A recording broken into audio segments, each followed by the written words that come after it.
Let's jump right into this explainer because we are starting in the absolute thick of the action. Picture this. It's December 25th, 1972, Christmas Day. And where do you think a massive, highly classified intelligence briefing is going down? An underground bunker? Nope. A cricket match. While everyone else is just chilling, watching the game, an incredibly tense, real-world geopolitical thriller is quietly unfolding right there in plain sight. This mission will be called Operation Twilight. It sounds like something straight out of a spy movie, right? But the cinematic tension here is literally off the charts because these words were spoken by India's top spy, the head of the Research and Analysis Wing, or R&AW, R.N.AW.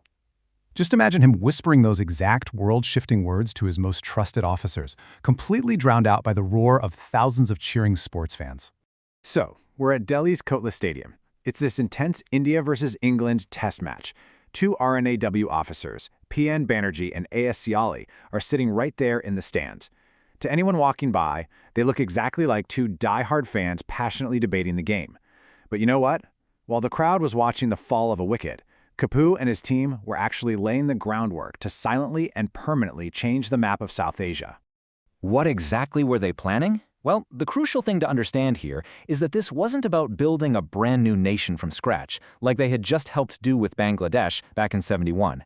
Actually, it was about preventing a highly vulnerable border kingdom from becoming a massive geopolitical liability. The goal was almost staggering in its ambition. They were going to overthrow the king of Sikkim, who was known as the Chogyal, and seamlessly integrate his territory as India's 22nd state. Oh, and the kicker? They had to do the whole thing without alerting heavy hitters like the US or China. No pressure, right? And this absolutely massive directive came straight from the very top. Prime Minister Indira Gandhi herself felt that leaving Sikkim outside of India's direct control was a historical mistake, and one that needed immediate correcting. "I don't know how you will do it," she said, "but I want Sikkim to be part of India." Let's set the stage for this covert takeover. We need to look at the geopolitical chessboard and see exactly how the historical context created the literal perfect storm for this intelligence operation. To really understand the stakes, we have to rewind a bit. Regional pressure had been building up for decades. Back in 1947, during India's independence, Sikkim actually remained a protectorate rather than fully joining the Union. But then, jump forward to 1967. You have the brutal Nathula clash, where Indian troops successfully pushed back Chinese forces. Now this absolutely terrified the Chogyal. He was convinced Chinese retaliation was imminent. Then, 1971 rolls around. India secures a major victory in the Bangladesh War, and that gave Indira Gandhi's government the massive confidence boost they needed to finally lock down their northern borders once and for all. Inside Sikkim itself, the situation was a total powder keg, and the international stakes were incredibly high.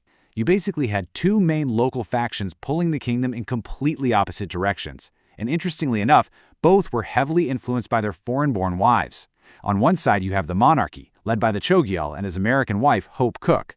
They desperately wanted independent nation status, kind of like Bhutan. But on the flip side, you've got the pro-democracy movement, led by Kazi Lendup Dorji and his European wife Elisa Maria, who were actively pushing for democratic integration with India. Enter R.N.AW. His playbook for dealing with this was precise, methodical, and frankly, a masterclass in covert political engineering. Step 1. Map out every single vulnerability of the opposition leaders. Step 2. Flood local pro-democracy groups with targeted funds to spark protests. Step 3. Escalate those protests until the Chogyal is practically begging India for protection. And the final step? Use that very plea to legally take over the administration. Now we move into the active measures phase: spies, blackmail, and manufactured protests. This is where R&AW officers get their boots on the ground and the shadow war really kicks into high gear. The plot thickens dramatically right here. The Chogyal is feeling the heat, so he reaches out for American help. He holds this highly secretive meeting in his palace with a guy named Peter Burley. Officially, Burley was a U.S. diplomat operating out of Calcutta. Covertly, he was a CIA agent. But Indian intelligence was watching his every move. On Burley's train ride back, R&AW officer P.N. Banerjee actually intercepted him, pulled him off the train, and marched him straight into an interrogation room. And how did Banerjee handle this? Well, he didn't use physical force. Instead, he just calmly blackmailed the American agent. He brought out a suppressed police report regarding a local girl in Calcutta. By subtly threatening to expose this massive scandal, Banerjee broke the CIA operative right there on the spot. He flipped his allegiance and completely exposed the Chogyal's desperate plea for U.S. intervention. "Now you belong to the R&AW," he told him. Absolutely ruthless, right? With the international threat totally neutralized, R&AW turned the heat way up domestically. On April 4, 1973, which ironically was the king's 50th birthday, massive protests just suddenly erupt. Now, these weren't entirely spontaneous. Intelligence operatives were literally handing out bags of cash to protest leaders to keep that momentum going. The situation gets completely chaotic. The panicking Sikkim guards fire into the crowd, and tragically, 6 civilians are killed. Just like that, the riot spiraled completely out of the monarchy's control. The intelligence agency had successfully engineered a crisis that the king simply couldn't survive on his own. He is trapped in his palace, he's surrounded by thousands of angry protesters, and, very conveniently, all of his telephone lines are dead. Left with 0 options, the Chogyal signs a draft letter, which, by the way, was prepared by the Indian government, surrendering Sikkim's administration to an Indian chief executive just to save his own life from the mob outside. The trap had snapped shut exactly as they drew it up. Moving on to the political engineering side of things. With administrative controls secured, we enter the absolute most delicate phase of this operation. They needed to neutralize the remaining royalist threats and stack the legal deck in their favor, all without firing a single shot. Now, it turns out their biggest remaining hurdle wasn't a military general, but a princess. Princess Kukula, the Chogyal's fiercely loyal sister, became a massive thorn in Ra's side. She started leveraging her high society connections to aggressively lobby the US and the UN. She was bringing a ton of unwanted international scrutiny to India's covert moves. And at the same time, she was riling up local students, spreading severe anti-India propaganda. So how do you handle a high-profile royal? Over a casual cup of Darjeeling tea, of course. P.N. Banerjee sits down with the furious princess and completely neutralizes her by casually bringing up a highly sensitive, totally covered-up case involving an antique statue she had tried to smuggle out of the Delhi airport years prior. Just like with the CIA agent, a subtle threat of public humiliation and a smuggling charge instantly silenced all of her international lobbying efforts. The results of this entire shadow campaign were absolute.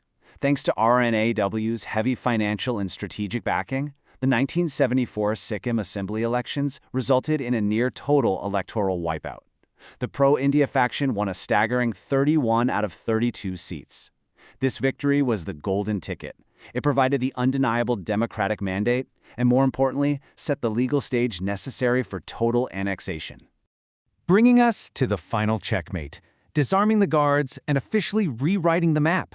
We've reached the climax of this explainer, where years of careful, covert planning finally give way to swift, decisive military action. It all happened breathtakingly fast. In April 1975, the Indian Army moves in and disarms the entire 300-strong Sikkim guards in a mere 20 minutes. 20 minutes! With the king's forces totally neutralized, that newly elected assembly immediately passes a resolution abolishing the monarchy. A constitutional amendment gets rushed through the Indian parliament, and on May 15, 1975, the president signs the bill. Just like that, a 27-month covert intelligence operation successfully concludes, with Sikkim officially becoming the 22nd state of the Union. It really makes you wonder, as we wrap up this explainer, doesn't it? Just how much of the world we live in today was engineered exactly like this? How many other borders, treaties, and nations were drawn not on loud, historic battlefields, but quietly, in the shadows, or even amidst the cheering stands of a cricket stadium? It's a fascinating thought to leave you with. Keep questioning the map, and keep learning.